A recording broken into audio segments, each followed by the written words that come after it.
Next, we'll hear from Heidi and Don about the Brownfields Visioning Tour and public engagement in Nevada. Heidi, I think you're going to kick us off, or Don? I'll jump in, and Martha, I'm with the Western Nevada District, and it's in the state constitution that we have to remind all our Eastern friends how to pronounce our state. So that's nothing personal. Nevada was the last of the words I was worried about pronouncing in that intro. Oh, funny. But we're required to do that.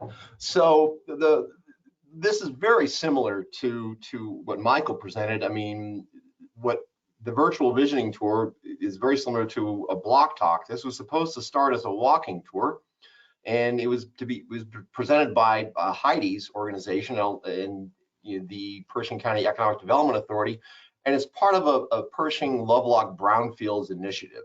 So I know many of you are probably familiar with the Brownfields program, and this is an aspect of that. And we're not as far along as Michael in his planning, but I think we'll match up on some things. But first, let's hopefully set the stage as I can hopefully work the.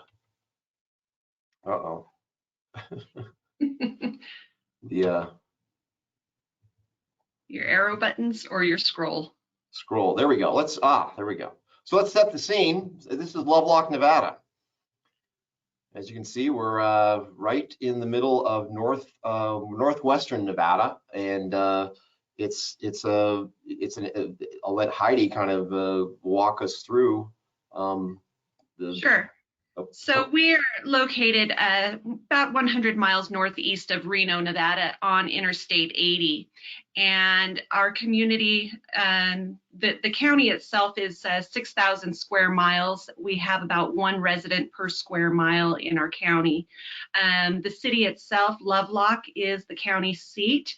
It is the only incorporated city in the community or in the county.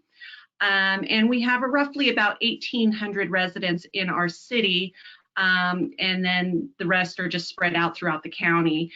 We do have a local prison, a state prison just up the street from us, and they house about 1,800 inmates also. So a lot of land mass. We are a lot of Bureau of Land Management and state-owned federal properties. And so, you know, those are challenges with having so much land mass and wide open spaces.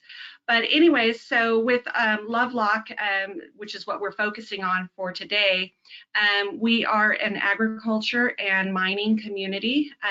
We have well over 70,000 acres under irrigation for primarily alfalfa and other legumes. And then our mining, we have the largest silver mine in North America, just about 30 miles east of town. And we are just so excited to announce that we just landed the largest salmon farm coming to Pershing County. So that is West Coast Salmon, and they will be providing salmon to everything west of the Mississippi. So we're really excited about that.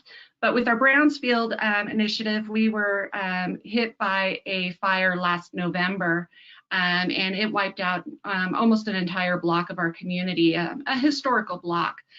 We were very fortunate that our train depot did not go down in flames, so that historic piece of our community remained intact. But it was a blow, and it's right on our main street, and it is an eyesore.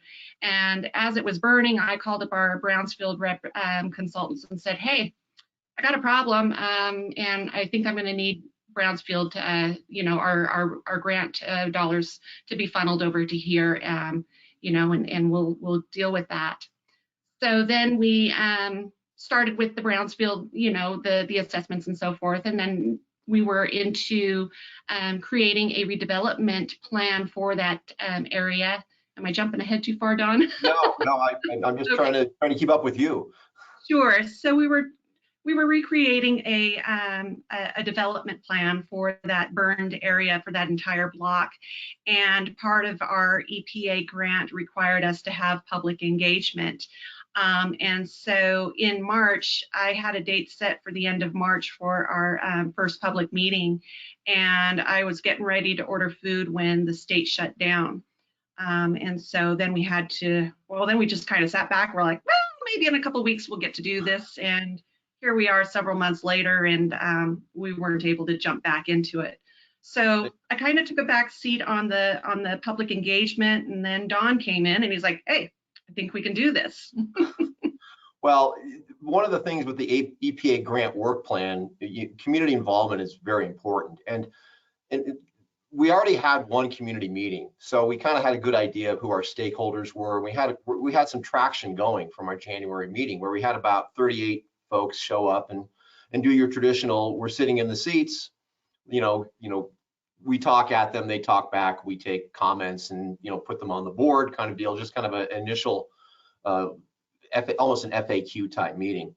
And one of the specters that we had to overcome was, this was the only Brownfields grant for the period in the entire state. And there's this Brownfields, does that mean we have toxic dumps and things like that with the EPA? And as many of you know, it's more of a tool for reuse and planning right now to get these assessments, to maybe kickstart some development that wouldn't normally happen. So we hope that the Brownfield is going to give us a good path toward that healthier place to live, the jobs and the economic opportunities. And one of the tasks within the Brownfields was a downtown reuse plan. And as you can see, here all of a sudden the fire comes, oh boy, and then all of a sudden we're seeing a lot of economic interest and development happening in the Pershing County area. I know you're probably aware of Northern Nevada with the Teslas and the Switches and Apple, and we're really getting a lot of interest.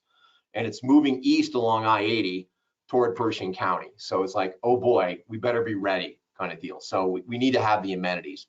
But community involvement, how do you do it in the middle of a pandemic? So what we did was we took the elements of our charrette that was going to be the next phase, which is going to get people's input, to very similar to what Michael was doing.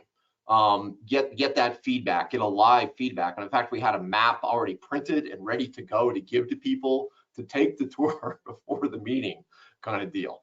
So what do we do? So we had to take the tools that we had, and then we created a website specifically for the Brownfields called Lovelock.com.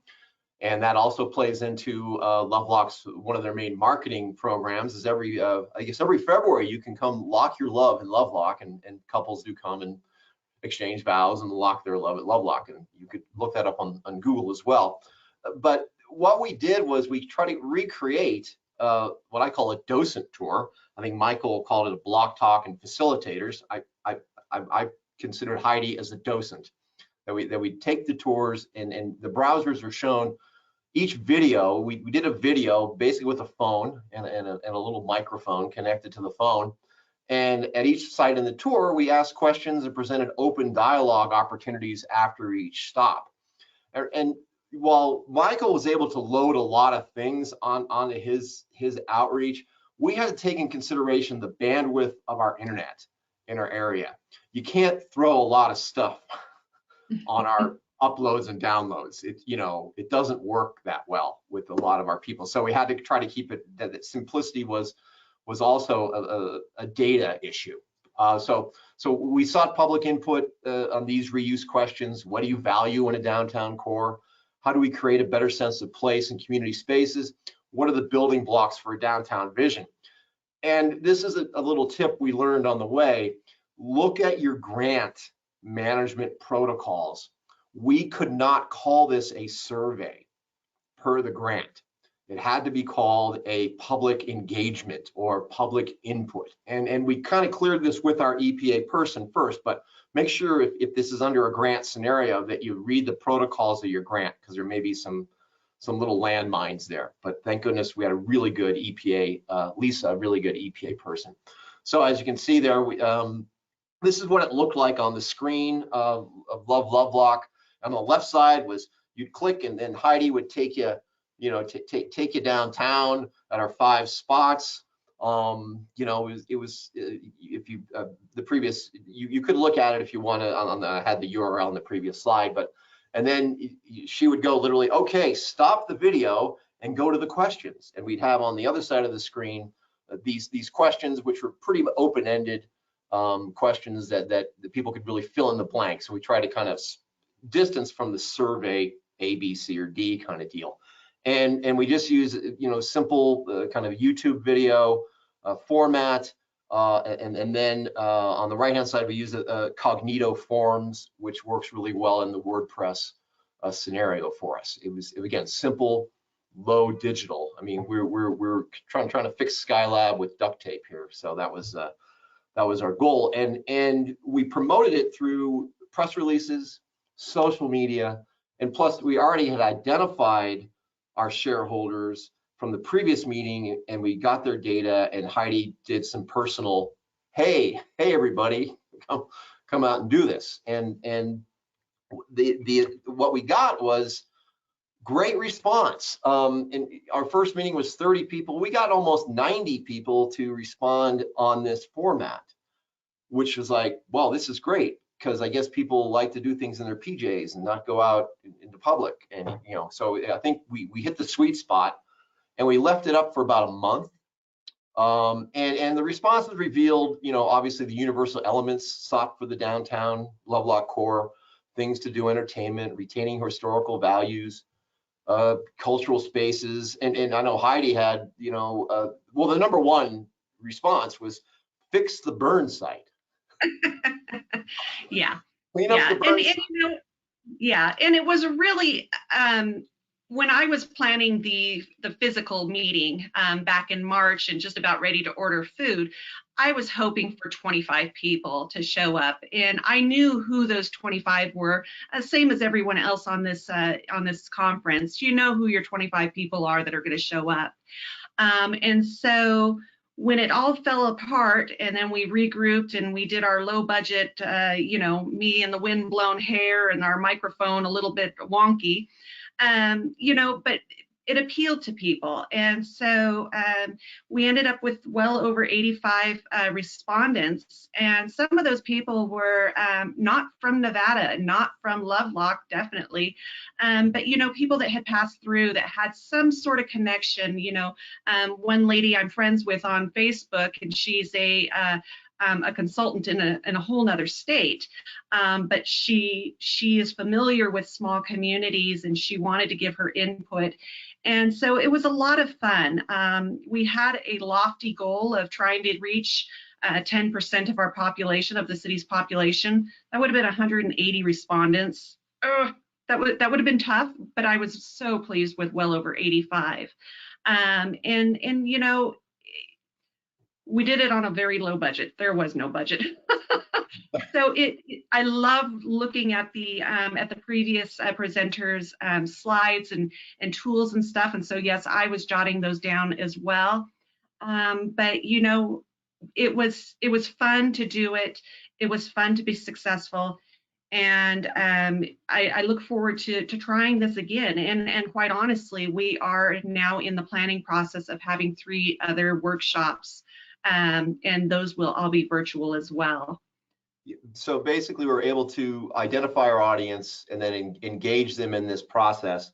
And then it also helped us reveal the spectrum of what we're trying to do. This is basic PR and engagement stuff. And then we're getting their input, and now we're updating back. And that's one of the first meetings we're going to have is we're going to do this. Okay, we heard your voices. This is the current reality. And how do we go along the visioning pathway? So we're trying to turn opinions into data and action. So so these are good tools, and I've been in the PR world for a long time, and I think yes, there are challenges to this, but actually I think this maybe the current new normal, I think, increases our abilities. It gives us new tools and new ways to reach people that either wouldn't bother, or we wouldn't have the time or even the staff level to do this. So we were able to do this with kind of a 2-person show here and